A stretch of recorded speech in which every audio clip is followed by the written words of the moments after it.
반갑습니다, 여러분. 이를테는 시간, 오늘은 이사야서 39장입니다.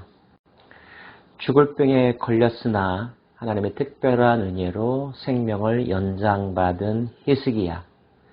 말 그대로 죽다가 살아난 셈이죠.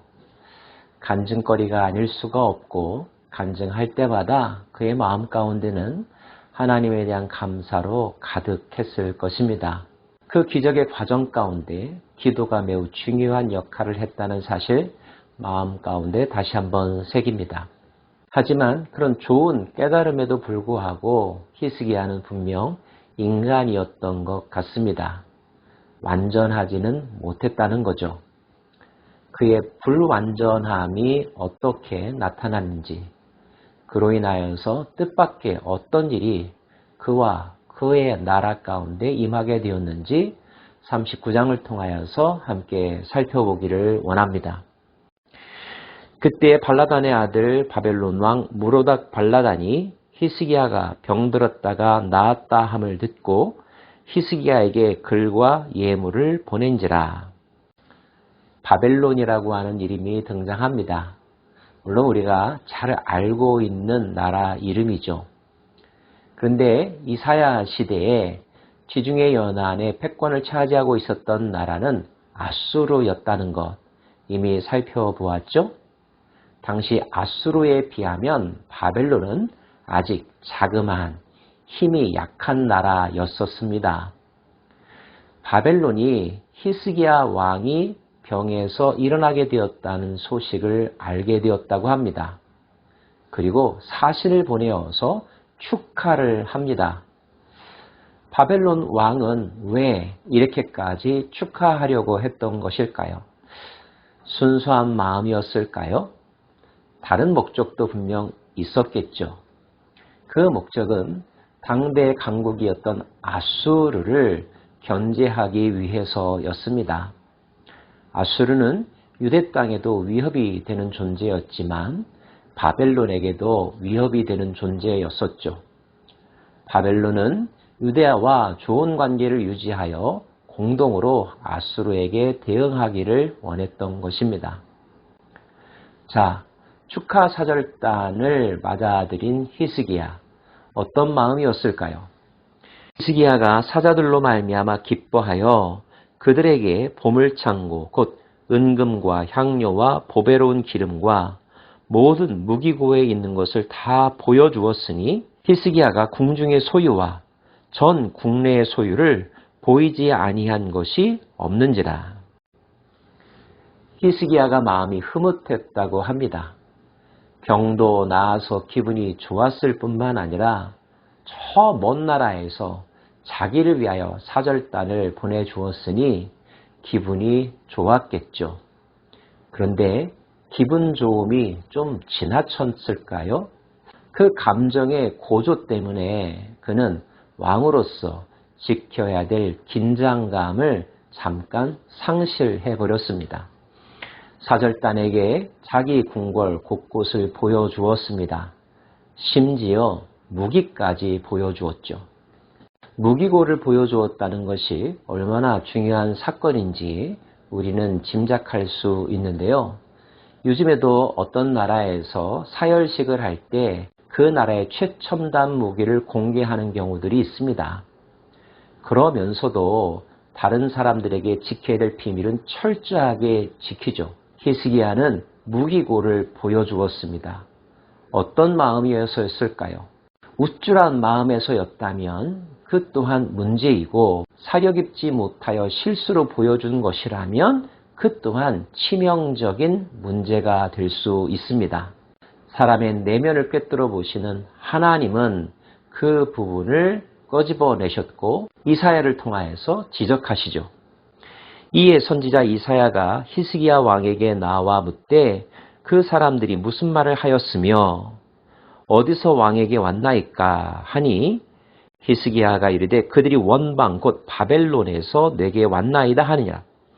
이사야가 이르되 그들이 왕의 궁전에서 무엇을 보았나이까 하니 히스기야가 대답하되 그들이 내 궁전에 있는 것을 다 보았나이다. 내 창고에 있는 것으로 보이지 아니한 보물이 하나도 없나이다 하니라.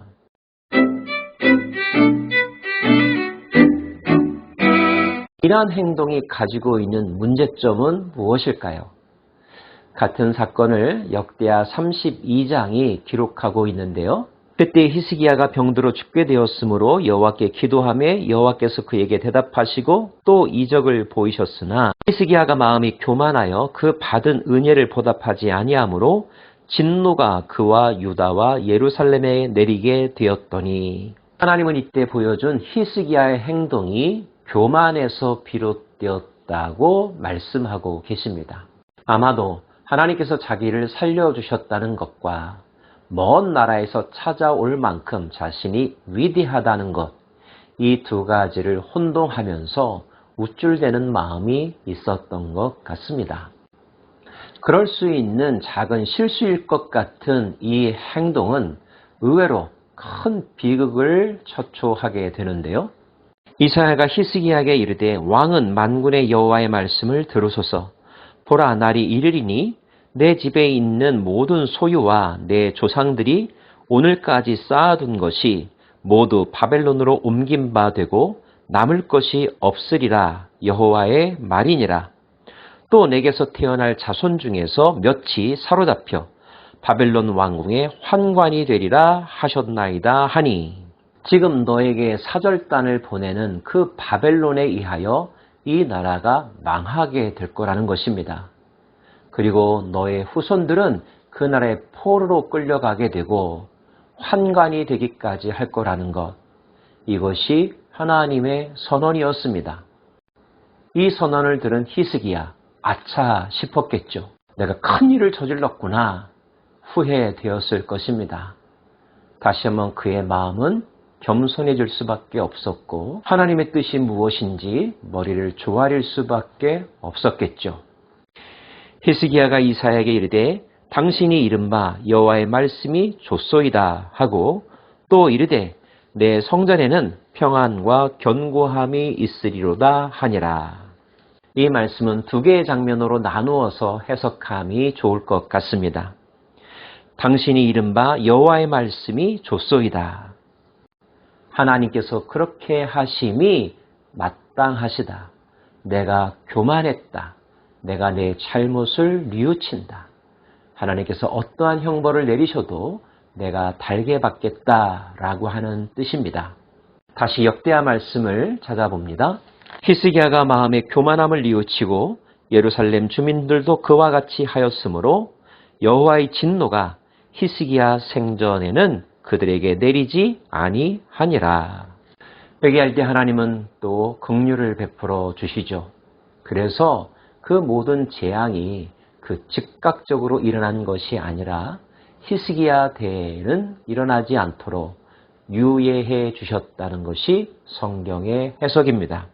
하나님께서 그 집행을 유예해 주시자 히스기야는 그 다음 고백을 하는 거죠. 내 생전에는 평안함과 견고함이 있을 것이구나.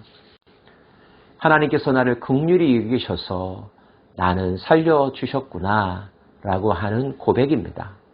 이 말은 나는 안 당해도 되고 내 후손들이야 어떤 일을 겪어도 나는 상관없다, 이런 뜻이 아니라 지금 예정된 심판을 완전히 철회하신 것은 아니지만 유예 기간을 허락하여 주심으로 혹여나 인간이 어떻게 함에 따라서 그 심판을 벗어날 수도 있는 기회를 얻게 되었다는 뜻으로 해석함이 마땅한 줄로 압니다.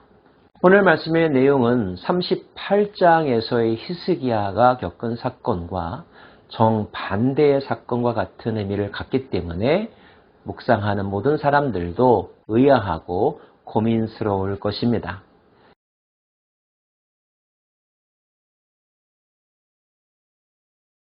한 가지 교훈을 우리의 마음 가운데 새길 수 있기를 원하는데요. 그것은 형통할 때나 곤고할 때나 절대 교만해서는 안 된다는 것입니다. 하나님 앞에서 갖춰야 될 영적 긴장을 풀어버리면 순식간에 무너질 수도 있다는 것, 이 사실을 마음속에 깊이 새기는 중요한 교훈 되기를 원합니다. 기도하겠습니다.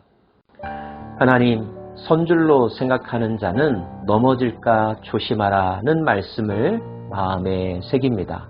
마음이 쉽게 흔들리는 자가 되지 말게 하여 주시고 귀가 얇은 자가 되지 않게 하여 주옵소서. 우리의 마음이 주께로 확정되었으니 확고하고 일관되게 하나님께서 기뻐하시는 길을 뚜벅뚜벅 걸어가는 저희들의 삶이 되기를 원합니다. 예수님 이름으로 기도합니다. 아멘.